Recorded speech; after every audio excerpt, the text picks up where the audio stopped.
Come on in the shot. Oh, my mic sound good. You hear that? You hear that? You hear that? Be right here. Okay. All right. Yeah. Yeah, it's nice. Secret password, you let me in? Fortune, what's up, man? What's going on? What's going on, bro? Listen, I'm in therapy for the Astros, man. I'm going through. I'm grieving right now, man. But hey, pray for me. You ain't the only one. Pray you ain't the for only me. one. You know, Man. It's not good to lose your second worst series in 4 years. 4 years. That was tough. It gets shut out in the finale game At home. At home. Yeah. I talk so much trash. Well, especially after coming back, Game 5 on the ropes, win at Atlanta. Yep. I said we could have just lost out there. Had to come back with that beat down. Man, that was tough. That was tough. That was tough. You look good, huh? Likewise, like I'm just chilling. I see. But you see, talk about the Astros wearing an LA hat. Well, yeah, you're right. But it's not a Dodgers. I bought it. Right. I just bought it in the store. Long as they know Dodgers. I was so happy when they lost to the Braves. I'm not a Dodgers fan. They one of our biggest haters. I only cheer for home team. Period. That's it. Only cheer for home team.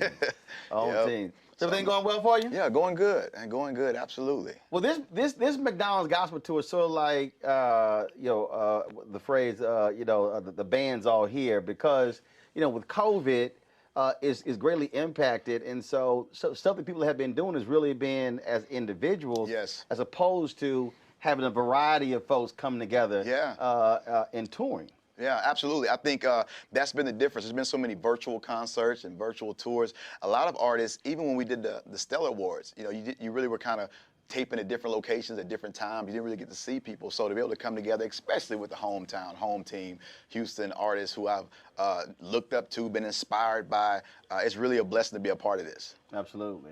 Well, and I think it's also great that even though you don't have you're not in front of thousands of folks. You're not, the cheering crowds. Still be able to impact people, to touch them virtually with this McDonald Gospel Tour and streaming it on BET and other platforms. Yes, absolutely. I think that's something that we've had to get adjusted to. Even at the church where I do worship and lead worship at, we're still not back in person. It's been 2 years now.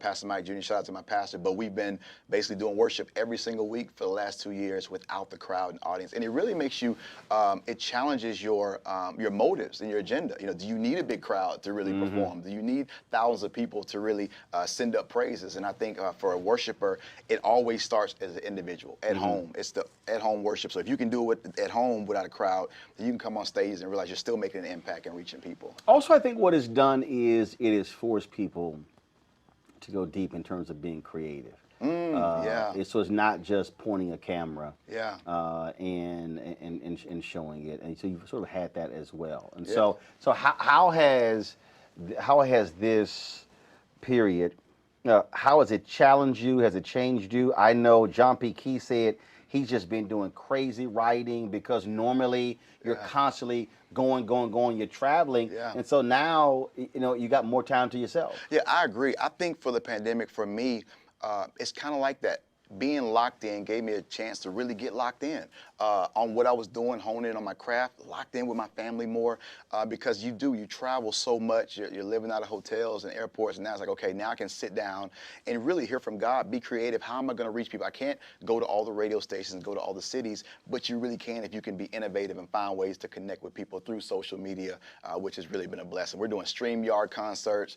We're going live on Instagram Live and Facebook Live, and just really saying, hey, you know what? We can't let this stop us. We got to continue to press through and, like you say, be creative, really reach deep down into that creativity. There's also a challenge churches because there were a lot of black churches that were frankly 10, 15 years behind the times.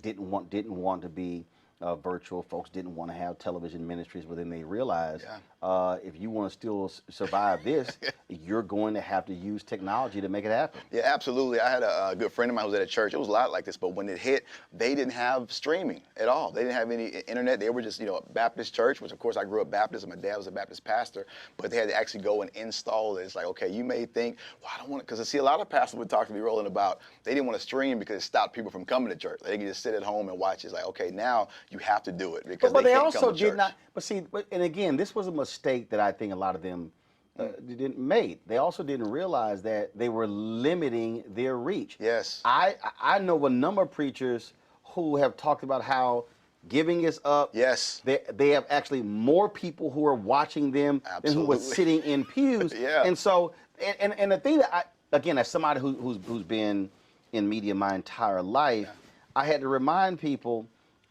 you can't talk about the disciples and others who were traveling to cities when media does the exact same thing. So this whole idea, well, I don't want to do that. So what you're saying is, I only want to limit the word to the people sitting in the pews. Right, absolutely. Jesus said it like this. He said, greater work shall you do. And a lot of times people think that means, well, you're going to heal more people or you're going to open up more blinded eyes. It's no, you'll have a chance to do more. The internet, like you said, we now, wherever I travel, like, oh, I watch your church on Sundays. I'm in Philly. Oh, I watch your church. I was in Detroit last week. I watch your church on Sundays. So now, when it was time we were just local, where now people from all over the country and all over the world. Right. I do a talent show every Monday. It's people coming on there to sing that are from South Africa, from Brazil, from all over because of the reach of the internet. So I agree. You can't be, you'll become a dinosaur. You'll become extinct if you don't adjust in certain ways to the times. Yeah, I mean, it's forced people to have to, that now they have no choice. They have no choice to actually do it. And I think also it's also, I believe it's forced artists to also realize that they were dependent upon either your typical music promotion, radio stations, or when it came to how they did tours. Now it was, okay, I'm not gonna have to figure this out. The number of artists who I talked to who said the same thing, that I was thinking one way, but the moment has forced me to think a completely different way of how I talk to my fan base and how we generate revenue for the band. I agree, absolutely. I think, Roland, a lot of times that's what happens in life in general. Certain situations, certain things change, and it forces you to adjust to the times. The Bible speaks of the sons of Issachar. It says they understood the times. They knew the times they were living in. And it is forcing us to, hey, okay, this way of just sitting back, and even as artists, as labels. See, we've had to adjust even years before this because we used to think, hey, the label gonna handle all that. I'm gonna just kick back. No, you have to get out there and do it yourself. Labels will support, but I found so many new ways to reach my fans. It allowed me time to connect with them, build fan base even more in a more intimate way, and doing concerts in basements. I've done concerts, hey, let's just go live. We're just gonna go live and do a concert and have 1,000 people watch. So I agree, it allowed us to say, you know what, I can't get to them, but I can get to them in a greater way by just, like you said once before, being creative and being innovative. We talked about life adjustments, and you have been very open about issues that you've had to deal with, you've had to go through. Yes. A lot of artists would have said, keep it to myself. Publicists would have said, don't talk about it, don't do that. But that's not the route that you took. Yeah, all of the PR people on my label, everyone said don't talk about it. I had a chance to go to Austin to the National Domestic Violence Center. I was able to listen to calls, able to sit with women. As I began to get more information on what abuse really looks like and how there's, 14 different forms of it. It's not just about physical, but psychological and mental and economic and family. It said, you know what, this is something that we just don't talk about a lot. And so for me, it was like, I really felt God telling me. He took me to this scripture role, and it made it so clear. Because we were debating, should I just, because they were like, oh, just let time go by, just leave it alone. But God showed me in the Bible, there's a man sitting in the back of the church with a withered hand. He was in the back of the synagogue. Jesus said, come forth and stretch out your hand. Now, at that moment, it was like, okay, Jesus, why would you want him to stretch out the hand that you know is withered? Why would you want him to expose his infirmity? Why couldn't you just heal him without? But God was like, James, if you won't reveal it, I won't heal it. And so it was like, you have to talk about this. As you begin to talk about it, that's how I begin to get healing. That's how I begin to see the lives that were being touched. And I've encouraged other men, you know, it's nothing wrong. I say this all the time. You can have Jesus and a counselor. You can have Jesus and a therapist. And for me, it brought healing not only for me, but also helped other people, women. And this was really for men. I was doing it for men. Women were like, James, you don't know how much you helped me, because I always felt like it was my fault. I feel like I did something wrong, but you helped me understand that abuse is not a mistake. A mistake is for leaving your keys at home, forgetting your wallet. It's a decision. It's a choice. And so it helped women become free as well. So I don't regret it. I wrote a book about it, and I'll continue to talk about it for as long as God allows me to. When we talk about pain, it was when B.B. King died. I interviewed Lionel Richie, and Lionel said they were in Italy, and B.B. King told him, he said, Lionel, you can't write the blues in the back of a limousine. Yeah. Listen, I would tell you, the song that so many people know me from, one of them is called I Trust You. And I wrote that when I was homeless, didn't have a place to stay. And I always share it when I say, I don't believe I would have wrote about trusting God if my bank account was full, if I was living in this big house, all this success. I believe God takes us through different seasons of our life to bring certain things out of us that wouldn't come out if we were in other situations. Well, absolutely. And what you know, you talk to other songwriters, they talk about, when they say when you really are singing is when you are expressing pain that you're dealing with. Yeah. Whether it's breakup, whether it's a divorce, whether it's loss of a child, whether it's anything. Yeah. And I think that for anybody, which is also why I think you know, look, we love gospel praise songs. Yeah. But it's the worship songs when we're going through stuff that I think hits us a lot different. Oh yeah, absolutely. When you're going through something, when you're going through a storm, or you're having a painful season of your life, you're not thinking about those songs, those hype songs.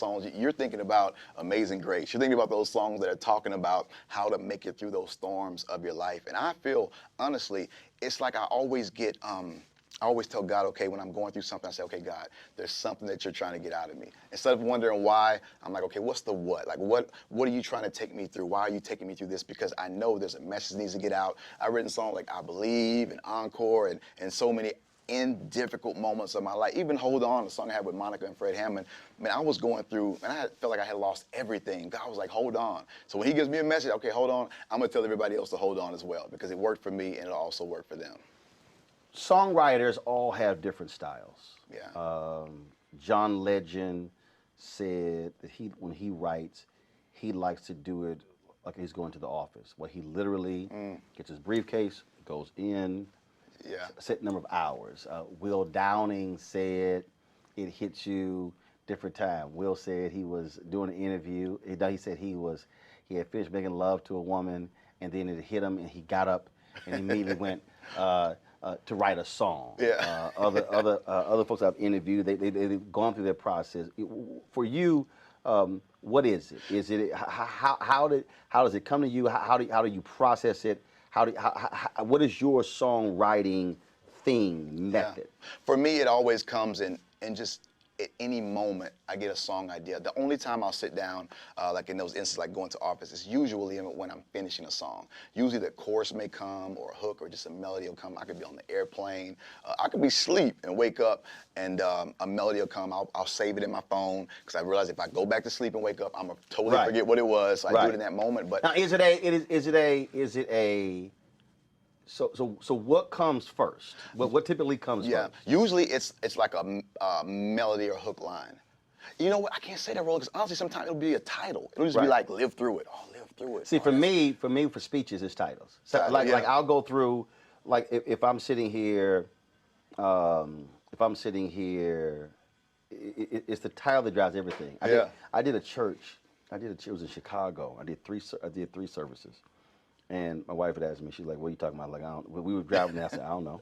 Literally, I had not decided. Wow. And then the choir, they had done the introduction. Wow. The choir is singing. They said the next voice you hear, Roland Martin. I still had not decided. So I'm just sitting in the pulpit and the That's choir incredible. singing. So then I grab the Bible and I open it and I go through, and then all of a sudden I see a scripture. And so then I then take half of that scripture, I see it, and it immediately comes to me. I come with the title, then I close it. That's And incredible. then I stand up and give it. So it's just so for me it's the title. The Yeah. title drives. And then you're good. Everything. Wow. Yeah. Like I said, a lot of times I'll have probably 20 titles in my phone. Like I don't know if it's going to even ever be a song, but a lot of times, especially when I'm doing albums, I start writing down certain titles of things I want to talk about, and then when a certain melody or a certain lyric comes to me, then I'll just start matching it up. There's songs sometimes I'll release this year that maybe 5 years ago I started on. It's not really, what I don't do a lot of times is start and finish a song at the same time. Some writers do that. Like when they get down and start, they're going to write it all the way through. Really? Yeah, You they'll did- write it. Yeah, some writers I'm like, nah, I So don't you do would that. start, and it'll be pieces. Right, pieces together. Because I don't like to force it. Like if it's not coming or if it's any kind of writer's block, I just leave it alone and come back to it another time. So what was the fastest song? Now, has there been a song Yeah. that it all came together at one time, and you just yeah. knocked, and you were like, boom, this it? That was I Believe. I was the song I Believe I did with Sean McLemore, may he rest in peace, and Zacardi Cortez. That song I was just in church and it just came. I believe the storm will soon be over. I believe the rain will go away. I believe your life will get better. Oh, I believe it's already done. It was just like that quick. The whole melody came just at one moment in church. And but that doesn't happen that often, but that was one of the ones that did. So how do you deal with that if you're in church and you're in the middle of a song, then a song comes to you? I'll go into it. Like that's the whole thing now, the whole flow. So you'll be in one song and then you'll just kind of hear you'll hear something and you'll start doing it at that moment. You're like, you know what? And then you'll be done. You'll see the response. People like, I think I got one. So then you'll go home and finish. It may just be like a little hook. Like, I think this might be the one. Be sure I get that that Right, video send me that file audio video, so I can yeah. remember what the heck I just did. Right, and then you'll be like, and you'll go home and I'll go home and finish it. And so it happens like that sometimes. It's so many, I'm gonna be honest, there's so many different methods and ways that it happens. For me, it's not one specific way, but I believe was one that came from beginning to end. But most of the time, I'll get one idea, one title, one hook, maybe just a verse, and then I'll work on it kind of piece by piece. I've been meaning to ask you because I listen to this song all the time. Yeah. How Let Your Power Fall? Where did I'm gonna be honest with you. Me and Zacardi were in Connecticut, and a friend of mine, Dion Kipping, who had brought us there, sung that song. That was his song. So it was a song that he had written. He sung it. I was looking at Zacardi like, man, I never heard this song. It was just incredible. So like a year later, I asked him, could we record it? And I put it on my live recorder. We kind of tweaked it and changed it up to kind of fit us. And it's now gone on to be, man, one of my biggest songs. It was actually Dion Kipping. Shout out to him who wrote that. And he allowed I'm sure me to he's record very it. appreciative. Oh yeah, it's been very profitable. He's been very blessed, as we say, blessed beyond measure. But yeah, that was one that he wrote, and it was just Zacardi Cortez, who's been rocking with me since 2005. I mean, understand. I listen to music. So growing up, my dad always played music, and he used to drive me crazy. Yeah. No, literally would drive me crazy. Yeah. He would get a new song, and he would play it like Over. 40, 50, 60 Wow, times. yeah. He'd be great in the streaming era. Like, we need all the streams. You don't understand. I'm talking about, oh my God. I was like, if he played this song one more time. But it was, but I was, where was I? I was traveling. Straight up. There was a 2-hour flight. Okay. And I listened to that song the whole 2-hour flight. Wow. It was just because I'm always talking about there are certain songs that we listen to that's nice. Yeah. But the other songs that hit us in a different way. Yeah. And we listen, and whether it's gospel or whether it's any form. Right. The OJ's "Put Your Hands Together." Yeah. I mean, Yeah. I was jamming that song like it just came out, and I even told Eddie, I was like, dude, why y'all don't sing that one? I mean, 'cause Right. it is just One of those. what it says. So for you, is there whether it's gospel, whether it's any other musical genre, whether it's country, jazz, or whatever, is there a song that it hits you and make you like, oh, you would just listen to it over and over again? Absolutely, a lot of Michael Jackson songs. I mean, I Want to Rock with You. Michael Jackson is one, because my dad used to do that and he was a pastor, but one album we had he listened to over and over was Michael Jackson's album growing up, and it just always kind of stuck with me. And Whitney Houston is another one. I mean, I listen to her stuff over and over. But there's so many. There's some other non-gospel songs. Tupac. Tupac.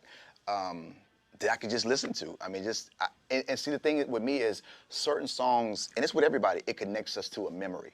So it's like when you hear it, like I'm remembering being at the house with my dad or being in my grandmother's house who's no longer with us. I'm remembering those moments. And just kind of, I can't get enough of it. I can listen to it over and over and over. There are some gospel artists. You have the different styles, So, if you had to go back in time, with all the different, whether we're talking about Claire Ward, James Cleveland, whether we're talking about Thomas Dorsey, whether we're talking about Mahalia Jackson, whether we're talking about the Winans, whether we're talking about commissioned or whatever, what particular era or space you would have loved to have been in, to sing in?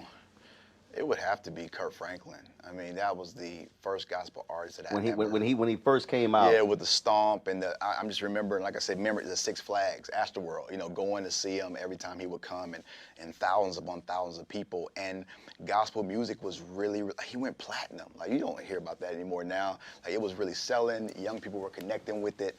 It was a fun era, between him and John P. Key. John P. Key is the first artist that made me fall in love with gospel music. My dad always listened. There's two things he listened to in the car all the time, was talk radio, sports talk, 610 sports talk radio, and sermons. He was a pastor. Right. So it wasn't like a lot of gospel artists he would listen to when I was a kid. But when I went to my first John P. Key concert, it just changed my life. Oh no, John! Hey, like it literally, I was in awe. Like my mouth dropped. I was in middle school, and he was at Abundant Life Cathedral. I'll never forget. And I was like, who is it? I went and got everything he had after that, and he made me fall in love with gospel music. I just wasn't. I liked gospel music, but I wasn't in love with it. I only knew like the. So at that point, songs. you weren't. No. You weren't saying this is my thing. Let me tell you. I'm gonna tell you what's so funny. And I have Oz Curry friends. We'll go to these tribute concerts, whether it's the Winans or Commission.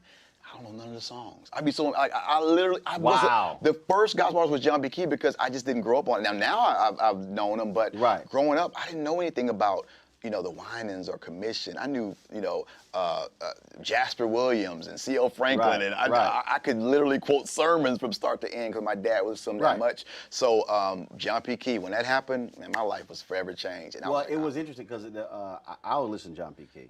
Yeah. And what happened was. I would play, I was always playing music during COVID.